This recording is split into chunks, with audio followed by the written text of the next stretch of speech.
Entry minus stop loss, ENTRY, entry minus stop loss divided by, এটা ভুল হলো, এটা এটা এটা ঠিক না, risk per trade divided by entry minus stop loss. Risk per trade আমার কত, 1000 টাকা। আমি ফর্মুলাটা লিখে দিচ্ছি এখানে, risk per trade divided by entry minus stop loss, entry minus stop loss. এবারে আপনি বলুন আপনার রিস্ক পার ট্রেড কত, 1 লাখ টাকার ক্যাপিটাল, আপনি ডিসাইড করে নিয়েছেন প্রথমেই যে আমি 1 লাখ টাকার ক্যাপিটালের উপরে 10% রিস্ক নেব, মানে আমার 1 লাখ টাকাটা কমে ম্যাক্সিমাম 90,000 টাকা হবে, তার থেকে 1 টাকাও কম হবে না। তো আমি এখানে কি করবো, রিস্ক পার ট্রেড আমার কত আছে, 1000 টাকা।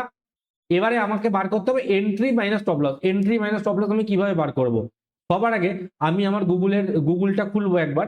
গুগলটা খুলে আমি চলে যাব গো চার্টিং কে, যেটা আমি আপনাদেরকে দেখিয়েছিলাম আগেও।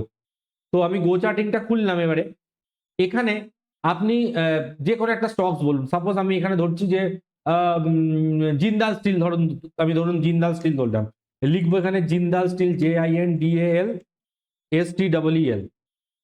তো